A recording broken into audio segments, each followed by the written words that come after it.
So, hello everyone. Before we start the session, t-shirts and books. The giveaways are generally sponsored by Solar and Rosenfield Media. Stay tuned till the end of the session and please fill out the feedback form to enter the giveaway. So now we can start with the session. Welcome to the session on Analytic Process Automation by Sayali ma'am and Raghul Prasanth sir. Sayali ma'am is working as a network consulting engineer in Cisco Systems customer experience with a focus on helping customers in their network transformation journey. Her corpus of work extends from the incorporation of machine learning capabilities in different sectors to data analytics and evangelism with various automation initiatives within the organization. Raghul Prasanth sir is a senior networking consulting engineer at Cisco. He's also a Cisco live speaker, blogger, and a teacher. The stage is all yours, sir and ma'am.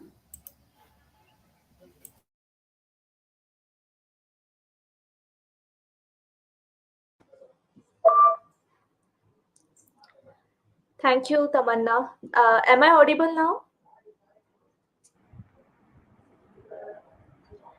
Yes, Awesome. Ali, you're audible. Thank you, Taman.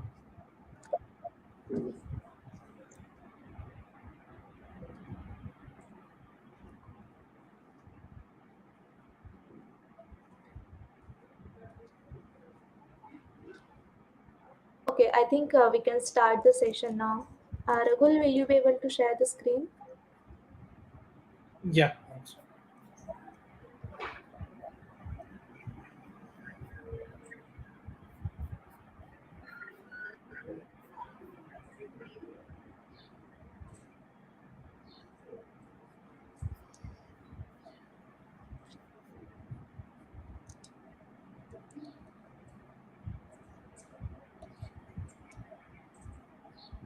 It's asking to upload from.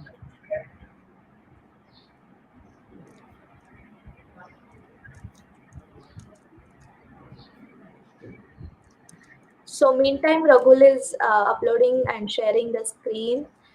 Hello, everyone, and good afternoon. So, it's always a pleasure to meet and greet university fresh minds, data science enthusiasts, and if there are folks who are from top colleges like you, it's always like a cherry on top. So, maybe you can just put some comments on the section and we will get started.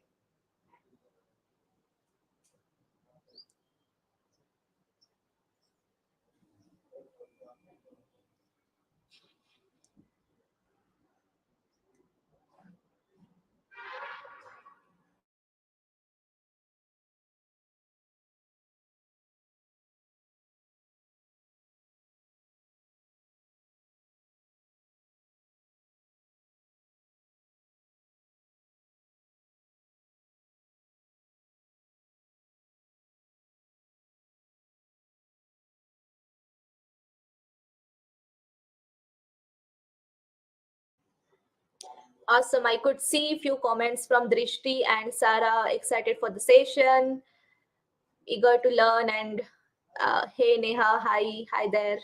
Hi, Drishti. Hi, Sarah. We'll be starting in a minute. I think there are some technical glitches, as always, we have some things.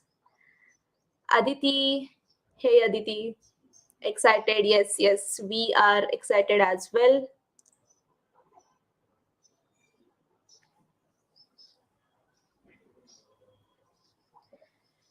I think we lost Rahul for a while. He's back. Hey, Yashika.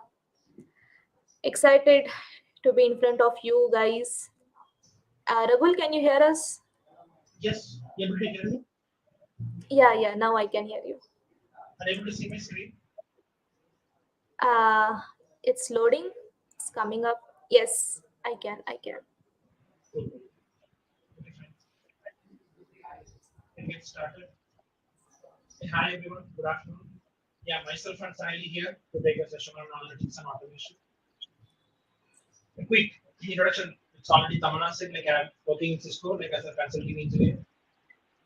And yeah, I have a co-presenter, Sayali Patil, who's also going to take a session on analytics and automation. So before taking, I just want all of you guys to see this quick snap of video for 15 seconds. I will play.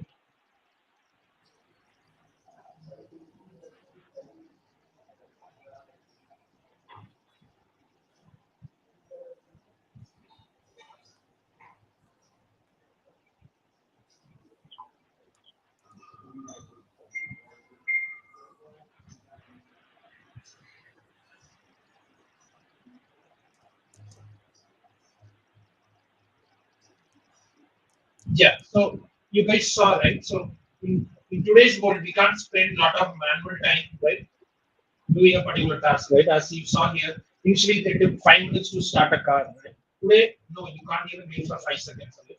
You don't have to put a key, just a push button, start button, and it will start automatically start the car. So that's that much automation you're expecting, right? So automation is the main most important part in today's world, right?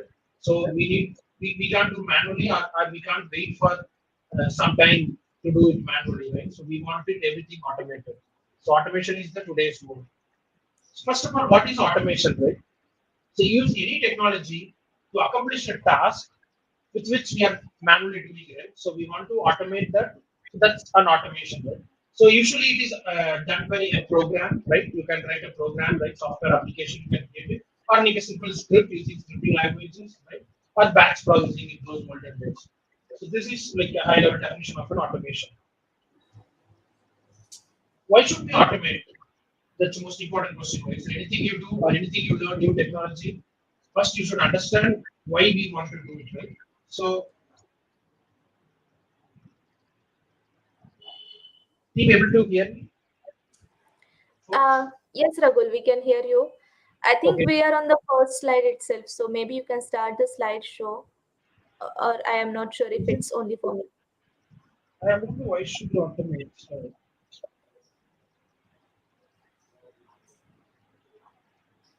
Okay.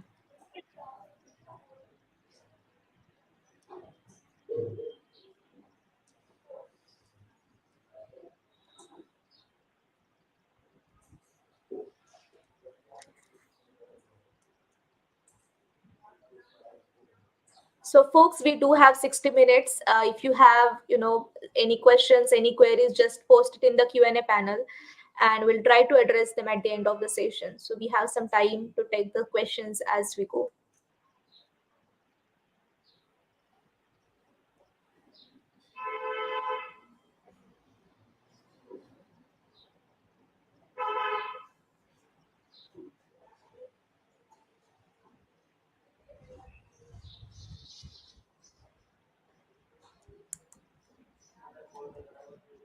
Let's see this screen on.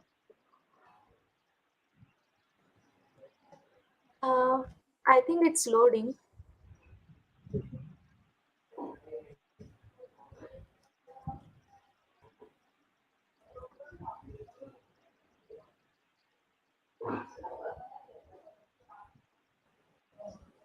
Now, Mhm.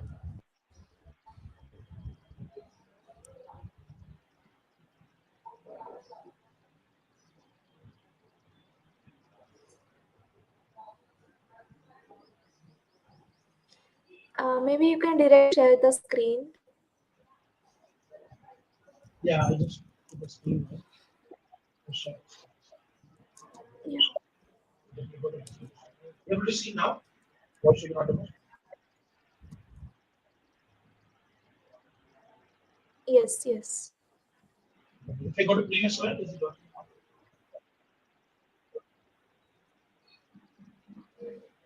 Yes, now it's loading. Okay, cool. I think it's because of automation. Sorry. Yeah. So this is the new world, right? Like in the COVID situation, during the virtual presentation. This is basically the question. Sorry, folks. Yeah. So now we are back. Like we just saw automation is important, right? Right. And why we want to do it, like to accomplish a particular task which we do manually. So why should we automate? Anything you do, like you should understand why we want to do it, right? So any task that's performed more than once should be automated. So that's law, right? So in your industry or anywhere, right, in the organization or in your universities, right, you just do like particular task manually, and you want to do the same thing again. No, don't do it manually. Automate it, right? Even it's a few seconds task, it's okay. But if you see for a 1 year, 2 years, right, down the line, doing daily for 1 minute, 2 minutes, it will pile up for hours. So it's always better to automate it.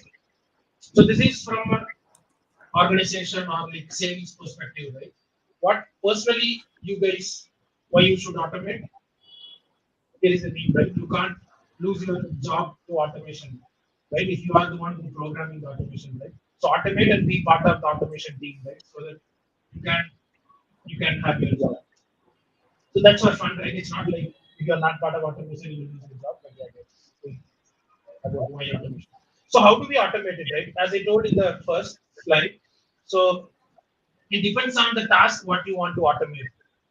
It may be like a simple script, like a simple manual task where you can write script using scripting languages Python, Perl, right? Or like I'm creating a program, right? So software applications you want to write using programming languages, and then you want to create it. And yeah, command line automation also, right? You can do it using this APIs, all the APIs, right? You can directly execute rather than running in the command line. So there are these are all the some basic ways, but there are like lot of ways where you can automate it. When should you not automate it? So that's also most important, right? It's not like okay, every time when you see a manual task, okay, let's automate it, right? No, not in that mindset, right? There may be sometimes where you cannot justify the time or money required to program the automation. So what I'm trying to say is, like, let's say manual task takes 1 hour, right? And if you just do like monthly once, and for per year it's totally 12 hours you have to spend manually. But you are taking a program to write, say 1 week, 40 hours, right? 5 to 8 hours every day, 40 hours, right? It's no use. So you have to justify the time and money, right? Because of the automation. And its task is not repetitive frequent enough, right? If the task is not at all repeated, why you want to automate it? And if there is some human intervention needed, then it's difficult to automate, right? You can partially automate and still human intervention is needed. So better let's leave them. Let's not take them, right? And protection, there are some like security authentication, right? Extra like captcha, you can't automate those things, right? Which prevents automation. So yeah, I mean you can automate it to some level and leave those captcha manual. That's one option. Otherwise, leave those and see the other complete 100% automation opportunities and automate that. So this like a quick overview about the automation. I'll hand it over to Sayali to start analytics. Then I will get back from her again to continue about the analytics more. What do you say? Absolutely. So, as Raghul mentioned, automation is really very important because many of the times we are doing some task that is manual and that is we are doing it again and again and again and it's monotonous. So, we'll try to automate it and we'll try to keep it very simple so that we can save time, money, and a lot of energy as well. Moving forward with Raghul, can you hear me? Just a quick check Yes, on that. yes, yes, I do. Okay, okay. So they say that you cannot manage what you don't measure, and you can't measure what you don't see. Well, I would request everyone to read that again because I have all the plans to live up to this main message, and we will reconvene on the same message at the end. It makes sense, right? We cannot measure or manage what we don't measure, and we cannot measure what we don't see. So, before continuing, let me tell you what we generally face during our interactions with customers. If we go to the next slide, we can see there are hell lot of questions customers will be asking us. Okay, uh, can we go to the next slide? Yeah. So if you see, there are so many questions. Is my configuration at the supported scale? Are my network resources healthy? Is the code I'm running since 2016 is still recommended or not? And is my network security patches are up to date? There are so many questions that we hear from the customers in our day-to-day life. Well, if you see, all of this looks little difficult to answer because network data visibility is really very difficult. And how many of you think it's true? Well, I know know most of you, even the customers we talk to gives us a similar feedback that they say is it's actually difficult to look at the data, consume it, analyze it, and predict it. So if you go to the next slide, we can see data. So what do you think that how this data looks like when we capture it from any device you are using? Maybe it's a mobile, laptop, cars, any iPad, or anything like that. Well, this is how it looks like.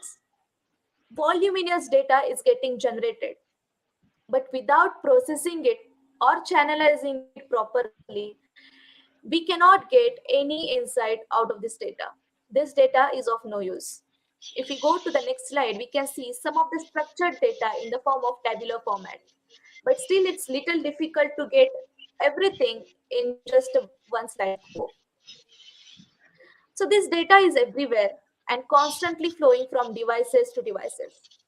This data can be in many different formats, such as there can be a structured format, there can be unstructured format, and some of it may be a different format. And it's making unpredictable and difficult to process and to figure out what is actually wants to convey. If we go to the next slide, it looks like some kind of data that we are not able to capture or convey at all. And in the next slide, we can see it looks like easy to see this data is as an uncontrollable monster speaking a language that we cannot easily understand. And hence, we call it as a machine data. It is stored at multiple places and getting generated from almost all the sectors that we are working upon, and we are uh, in our day-to-day life we are working on different sectors, so it's get generated from almost all the sectors. Now let's take an example of a machine data. Maybe if we go to the next slide, we can see there are few of the sources. For example, order processing, middleware, care, and Twitter. So this is a general data I have collected from all of the different sites. If you look at it, it looks so messy. We will not be able to get any insights out of it. There are so many numbers, so many colons, so many text and square brackets, round brackets, and we are not able to fetch anything out of it. Now let's go to the next slide and see if there is something important that we can find out. Oh, yes. If you go to the first row, there is a customer ID, order ID. If we go to the second row, there is a order ID. Then there is a time waiting on the hold. There is a Twitter ID. Even we have a customer's tweet and company's Twitter ID.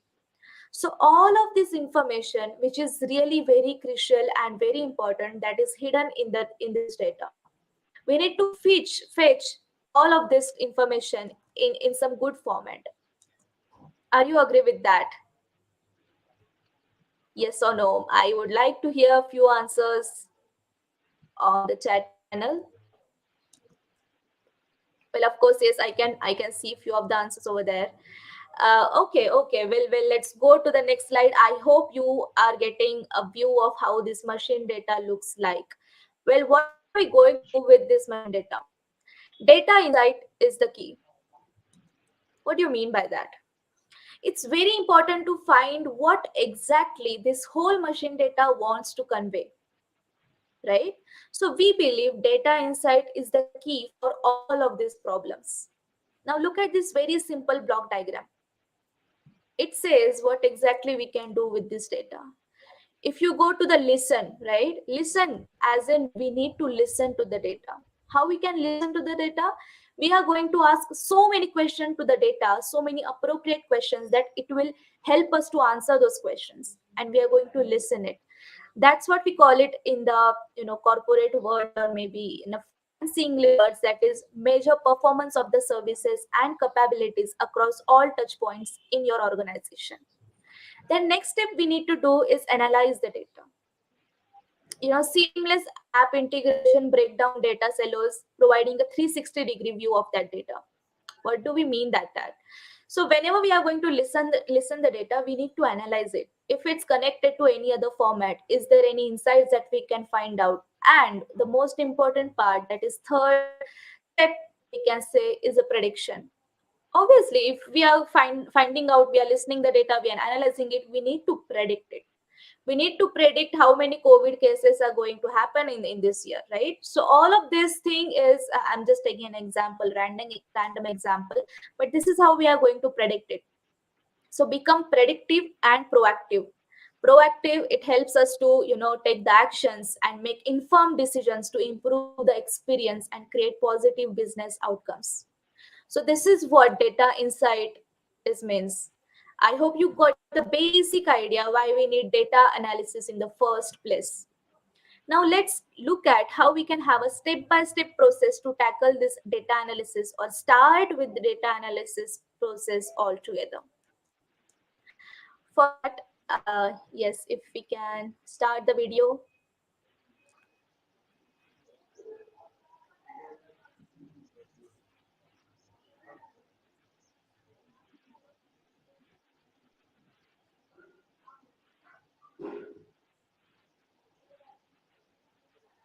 I think audio is not coming up. I'll just narrate.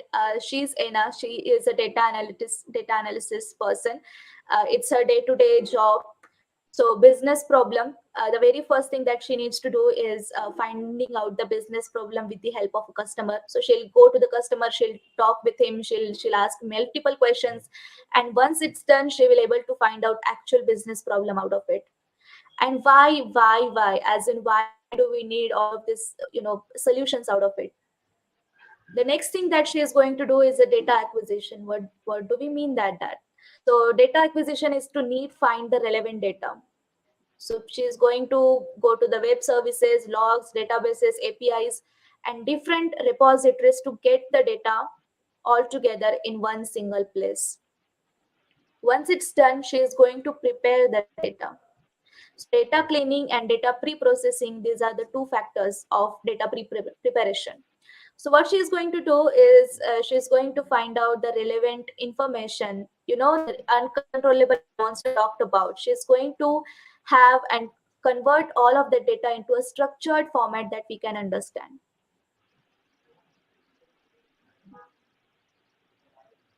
Exactly, just like that. Once it's done, the very important process that comes up, that is data modeling, or a data analysis for that matter. So once we have all the data, everything is ready with us, we'll have to do a data analysis. So she is going to define variables, and she is going to use it again and again to find out all these things. Yes, and the next important part is visualization. Once the data modeling is done, you must have heard KNN, decision tree, naive Bayes, all of those machine learning algorithms that are there in maybe your books, or maybe you might have taken some courses out there. So all of these things are done. We'll have to show it to a layman, right? So customer is like a layman person. He and she should not get overwhelmed with this data. We need to do something in the form of table, charts, and diagrams. So that's what we call it as a visualization and a communication that we are going to do with the customer. So we have different tools altogether: Tableau, Power BI, QuickView, Splunk. Once it's done, we are going to deploy and maintain. Well, that's about that video. I think you must have got a basic idea about data analysis. What we did first, we'll have to find out the business problem. Then we are going to do a data acquisition, that is finding out the all relevant data that we will need. Then we are going to do a data preparation, as we need to convert the uncontrollable monster that we talked about into something that we can understand. Once it's done, we are going to have a data modeling and data analysis, and a tricky part but very important, that is data visualization. Because if you present this data to a layman, he should not get overwhelmed with this data. So we need something in the form of tables, charts, diagrams all together. So I hope this quick video helped you with all of the analytics and automation parts. So if you have any queries on automation analytics, just post it in the Q&A panel that we have. All right, with that, we'll go to the next slide. Artificial intelligence, machine learning, deep learning. Oh my God, these are all buzzwords, right? I'm pretty sure you must have heard about these buzzwords. There is so much excitement and buzz about machine learning and artificial intelligence, and the use cases they are bringing almost all walks of life these days, right? As you can see here, this tech words needs breakdown. It has an overlapping usage in our day-to-day conversations. Now let's say artificial intelligence is kind of a big root node, or for that matter, just a quick on top of mind, I have one example. Maybe we can consider him as a great grandfather, which acts and performs on the basis of real world situations. So it has a capability to understand and behave as per the human mind. That's what we call it as artificial intelligence. If we go to the machine learning, is one such subset where you have some predefined data set, right? Where model and historical data, with the help of all of that, we are going to find out the outputs. We are going to predict the outputs. This is what we call it as a machine learning. Then what about deep learning? Deep learning is a very niche segment of it. To put it in the simple words, we can say that deep learning can be used anywhere and everywhere where we feel that there is a need of neuron structure of human brain, right? So this neuron structure of human brain, wherever we want to use it, we are going to use it, and we can call it as a deep learning to find out results out of it. Okay, so let's go to the next slide and let's see how all of these things are incorporated into industry. There are multiple sectors where it can be leveraged, whether it is ranging from finance, health sector, then retail, manufacturing, security. Everywhere we need all of these things all together. So you name it and we have it. We can see few questions at the leftmost section of the slide, right? So it says that is it present or not? That's a detection problem. What type of thing is it? It's a classification problem. To what extent it presents? That's a segmentation. Then natural language processing, prediction, and recommendation. All of these things we can find out with the help of correct set of questions. So all of these queries and questions we need to ask to the data, and then only we'll be able to expert AI tasks. We'll be able to leverage all of those with the help of AI. Now, if we can look at the very first row, that if it is present or not, that is a detection problem. If you see in finance, right, we'll have to find out, identify anomalies. If there is any fraud, if there is any problem, if there are any missing content, then we can have that in case of finance. In case of healthcare, similar thing. Security, right? Identify security breaches. You must have heard that this company's data got hacked, this company's data got leaked. Everywhere you are assuming and hearing these questions, news all over the media, right? So these are some of the security breaches that can be identified with the help of detection problem. Similarly, we have a retail and manufacturing to find out if there are any flaws or if there are any frauds or any anomalies that are happening into the system. So these are few industrial approaches, or AI, ML, and deep learning based situations that can happen. And these questions helps us to understand, and it's kind of a drill down as in which particular industry it fits in. Now you can take a quick screenshot of this slide, because this slide gives us a brief about all the buzzwords, their segregation, their use cases, and what the impact and how important these technologies are, isn't it? All right, so we need data analysis even before we work on these buzzwords, right? Now you will definitely relate to me where we spend so much amount of data in finding the problem rather than actually fixing it. Yes. So many of the times this happens that we are working on some project, or we are working on some mini projects or some sort of industry hackathons or any kind of that thing. We are finding the problems, and it's very difficult that we give a very small time to actually fixing it. Even when we are discussing the solution part, we mostly forget to use the easiest way out of it. We will think that, okay, these are the possible solutions that we can have, right? But all of them, if you look at it, many of them are very difficult to implement. So what we need to find a problem, but we need to give maximum time on how to fix it, and even with the easiest way possible. You must be thinking, why am I talking about it, right? But it's relatable, right? So that's what we are gonna look at after this, and how tools like Splunk, Hubble-Soft, Power BI, they are helping us fixing this kind of problem in case of data analysis.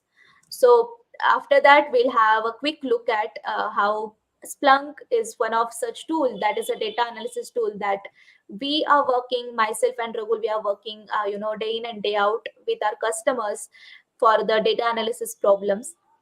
So maybe let's have a look at it. Ragul, over to you after this. Yeah, sure, sir. Thank you, sir. Suppose like I think you got about the data analytics part, like and about like a quick introduction kind of. So I will give a quick review, quick glance on it, like whatever I told till now. Then, so the most important part, as I said, like than fixing a problem, right? Identifying a problem, right? Collecting data. So the data collection and cleaning of data, right? Making the data ready. That's a huge task. 80% of the task. The remaining 20% you just code it, right? Say Python you're using Python, you just want to code an ML NLP code. It's very simple to create a model, ML model. But to ingest the data to ML model, right? To train the model, to make the data ready, it's 80% of the task.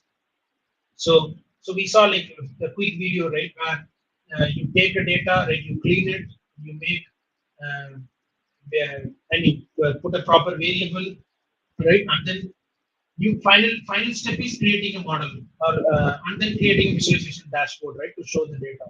But to make that model predict, you want to ingest the data, right? For model to learn it, to train the model. That is a big task to make a data ready. Okay, so that's the most difficult task in the machine learning or artificial intelligence, right? ML data analytics world. So here in this slide, right, business drives. This is the most famous or most favorite to me. I like this slide most. So where we have almost, you can see, right, all the different industry verticals, and this is the technical buzzwords, right, which we hear in AML world. Detection, like classification problem, classification model, segmentation, NLP, natural language processing, right? But you might be a data scientist or data analyst, right, working in a company or organization, but your boss, like a executive leadership team, they will just have a business question. They will have, okay, what is the interpretation? Okay, say healthcare customer, right, or a healthcare organization, they just say, what is the interpretation, right? So what it means in healthcare is they want the expert diagnosis from the notes. So they have the notes about the particular patient, right? They want to know the more details, right? How do we interpret it? So we have to use NLP. So you should know this for which business question or which business problem, which yeah, technology you need to use it. This is really good one, and this covers most of the verticals and most of the problems. So that's the reason Sally told to take a snapshot. I hope you guys took it, right? This will be really useful. Classification, segmentation. Most important is the NLP part, right? The interpretation, understanding, right? What they say, what the human people said, right? And then the prediction, right? Obviously, the outcome, what to be predicted. That's what the likely outcome, right? That's more or less kind of a prediction. What will satisfy the objective, right? The recommendation. So basically, you want to give a recommendations, right? To particular organizations in healthcare, right? What kind of recommendations, right? Say you have a COVID, right? You have a COVID positive, you went to hospital. They just the model or like system automatically see your oxygen level, right? And they know, okay, your oxygen level is good, about 95, right? 95 and above, it's good. So it's not below 90, right? So what kind of recommendation? The system automatically recommends it, right? So what will the recommendation, right? So that's kind of treatment recommendation. Similarly, for media effective content recommendations, right? So you know, right, what has more TRP rating. So which kind of shows or you put in a channel, right? So those data you ingest to the model and it gives you recommendation, okay? So this is what the content these kind of people are most interested in. So this recommendations, most of the industry they need it, right, to improve their business. So what will satisfy their customers, right? That's what they will look up. The recommendations you need to do it, right? Like creating the models. The prediction part, it's really like to predict anything like before proactively, right?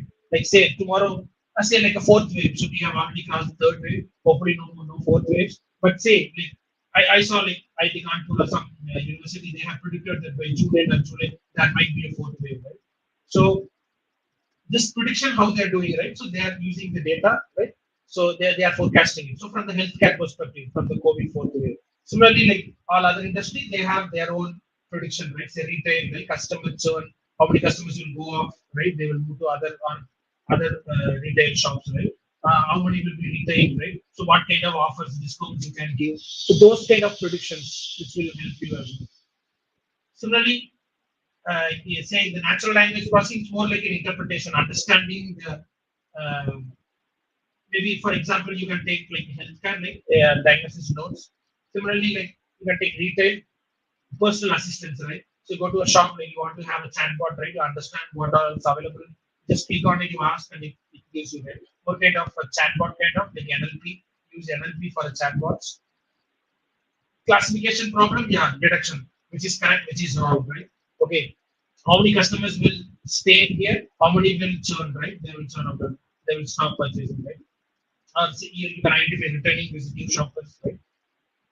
So every industry have all these problems.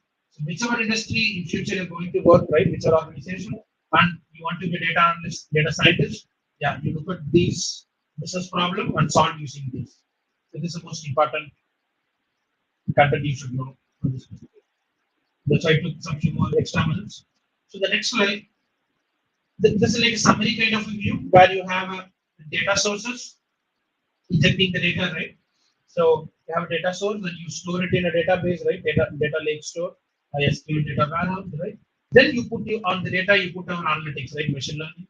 Then you put a machine learning, you put stream analytics, all those. Then you get out of in a dashboard, right? Or in a bot framework, right? Where users can see using apps or web page or the chatbot, right? So this is like an end-to-end flow. You have data, you have intelligence, and you have an action. These are all the tools, right? For each of the case, like what are all different tools we use, right? So, say for data visualization, right? To see, right? We have Splunk, we have Tableau, right? We have like open source ELK, Elasticsearch, Logstash, Kibana, right? Kibana is visualization, where Elasticsearch and Logstash to parse the data and store it, right? ELK is one famous open source tool. We have a lot of tools today. So, yeah, here are some samples we have put it up for you to refer it. So you can see it what are the data ingestion tools, yeah, SQL Server, other things, right? Development tools, languages, yeah, Python, C Sharp, like, which are all you have. Data platforms, right? And AI/ML tools, and then again visualization, right? As it was Splunk, which we use, right? Which we did work like for our in overall. Like, similarly, we have a lot of tools to work on this. So these are sample tools. So let's quickly go through about Splunk, it's one of the data analytics tool, right? So that's the most famous one. So Splunk has search and index, right? So we put a data, we index it in a Splunk database, right? Or a Splunk um, database. Like we can then search the data out of it and then we can see it and then create a dashboard, so right? Whatever the visualization you want to create. So it's a data metric analytics tool. It allows you to query, visualize, and then understand your metrics, right? No matter where they are stored. So by this statement, no matter where they are stored, right? You can pull from any data source and push to Splunk. So you have a Splunk, right? So and you have, say, for example, you have it in Excel, MS Excel, right? Or you have it in a this particular database, is some database. No, like you have a streamline, right? Live streaming something, real-time data. You want to fetch it from there. You have an API, you can directly pull it. Yes, those things also you can pull it. So there is no limit. Any data source outside, you can pull it and put it into Splunk. And then you can ingest the data, however the data format you wanted to put in Splunk, and then create a visualization dashboards out of it, right? So you can see here, right? A lot of data sources, right? So Facebook, Twitter, right? Web services, right? Desktop, normal, online shopping, different things, right? Connect it and you put index it and put it in Splunk, right? Then, yeah, you create your custom dashboards. So you can write a Splunk query, a Splunk dashboard. Like I would say like an SQL query, right? So it's a Splunk query language. You just type the query, right, and you just save it. The dashboards will be coming up, right? Yeah, these are all the sample Splunk dashboards. You can see graphs, you can see this line chart as well, bar charts, right? You can see this location map global view, and this is something like table view, right? This is like some sample view. You have a lot of views in Splunk, right? Okay. Now this is also like more important slide. Like you have to understand what each step has for it. So we told right, collect all data, then you cluster it, then you deep dive right and do the predictive analytics. Then you see the outcome. So we have told the high level, but in deeper level, let's see it here, right? Collect all data, right? As I told you, collect all the data. It might be in anywhere, right? So you can collect it and put it in the Splunk or any data analytics tool you want to put it. Collect from all silos, right? Data in Google raw format, whatever format it is, right? Then add open source apps to ingest data, right? So this open source apps, maybe open source or paid one, right? Anything, any data analytics tool you can take it, and then you put or ingest the data, right? And then clustering and aggregation, right? This real-time event correlation, right? So basically you have a data. So Sally showed you example, right? Example where you had a lot of data, right? From Twitter, from customer data, right? But you have a customer ID and some order ID, right? A Twitter ID. You can all link those, right? You can form a correlation between all those data. So thus clustering and creating a correlation, that's most important, right? You can see a pattern out of it. What's the correlation pattern? What's the behavior, right? And you can remove the unwanted noise and data, unwanted data. Add context, right? So add actionable information, right? So for example, say you say for same COVID, right? Which I told an example of the healthcare industry. So for a COVID patient, you want to predict it, okay? So what's going to happen, right? So you will put some threshold value, right? Okay, below 90 oxygen level, it's critical. Above 95, it's fine, right? So some context you have to add it, right? Some rule you have to pick on it. So those context, those information, business rules, you can add it, right? And then you can do the anomaly detection, what issues it has, right? So catch the issues that which we see with even threshold couldn't predict, right? Some anomaly it can detect. So all the data analytics tool have their own so even Splunk, it has its own like, models, right? Machine learning, it has all those packages on there. You can use those and write the queries, and then you can do the detection, right? And what are all the deviation you're seeing, right, from the PL, unusual changes, all those anomalies you can detect it. And then you can do the deep dive investigation, right, root cause analysis, right, and see, right, search and investigate much more. And then finally the predictive analytics, right, obviously. So getting the data, you're clustering, aggregating, and see the correlation, and then you're detecting some many anomalies are there, right? And also you're adding more context to have a better prediction. Finally, the prediction, right? What prediction you want to do. So this is like overall flow you can see. So that's it. Like, if you have any questions, you can take it up. And yeah, Sally, you want to add anything or do you have any questions in chat? Sorry, I couldn't see in chat. I think we covered all the points, but I could see there are few questions in the chat panel. Uh, okay. So we'll be So I think taking the questions. So yeah, yeah, so the first question that we have from Shrishti is, won't doing the work manually pay more in the long run than programming of automation of the same work? Yeah, obviously, from your perspective, yes, I agree. But think about from organization perspective, right? So it's not like everything you can automate, right? There is something subjective you need to provide, right? There are still people you need a human intervention, right? It's not like 100% automation. Okay, 1 year, 2 years. So after that, no job. It's only company runs. It's nothing like that. So don't think in that way. Think from a point of view like whichever can be automated, right? Because I know like I have been in industry like a few years now, so I've seen like which are easily automated, there's still people doing manually, right? So those things which we can automate, but yeah, there are certain things which only the human intervention subjective, right? People has to take the decision. Yeah, that will be there. So don't worry about the exam. Yeah. So next question is we have that what's the best data science field to work in nowadays? Uh, okay, so I'll take that question. That's a brilliant question, first of all, because to be honest, there are so many fields that are coming up. It's in demand. I mean, for next 10 years, the data science, all fields of data science are going to be in demand, and we need professionals who have some idea, who have some understanding about the business needs and how to have the data orientation solutions, and how to implement that in the form of solution, in the form of charts, graphs, and that layman can also perceive that data.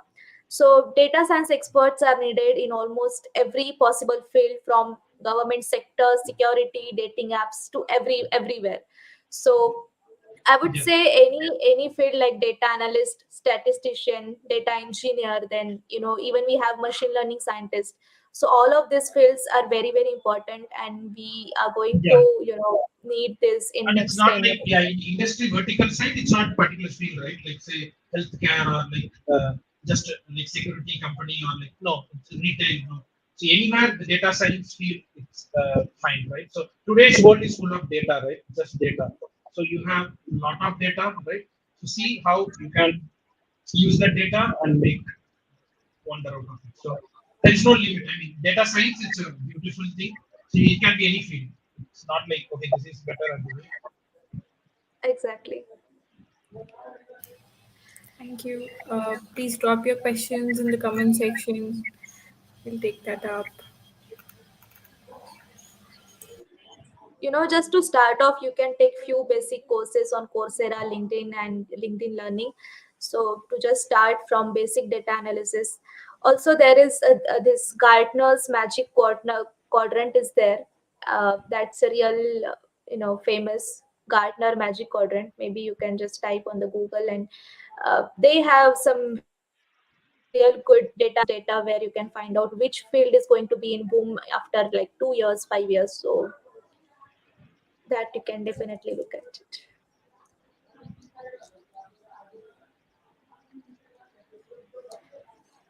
So it seems we have no more questions. We'll be waiting for another minute if we do have. Then we can. Sure. Also, if you don't want to put any questions here, you can personally ping us. We are there on the LinkedIn, Raghul and myself. You can always come up and ask questions over there as well. To be honest, Raghul and myself, we have been addressing multiple university crowds so far, and we kind of have passion to have some of the best conversation with the folks like you. And today it was wonderful because you guys are, putting so many questions, so many comments in the panel. It's wonderful. Thank you, guys. Yeah. We'll see. Yeah, we'll wait 1 more minute maybe and Sure. take any questions. Thank you, sir and ma'am, and thank you everyone for attending the session. And please fill out the feedback form to be eligible for our giveaways. Feedback will be in the comment section. Go fill it out. And thank you, sir and ma'am, once again Yeah, for thank you, taking your Tamana, time. for organizing. Thank you. Have a good day, all of you. Yeah, Thank you once have a good again. weekend. Bye. Bye.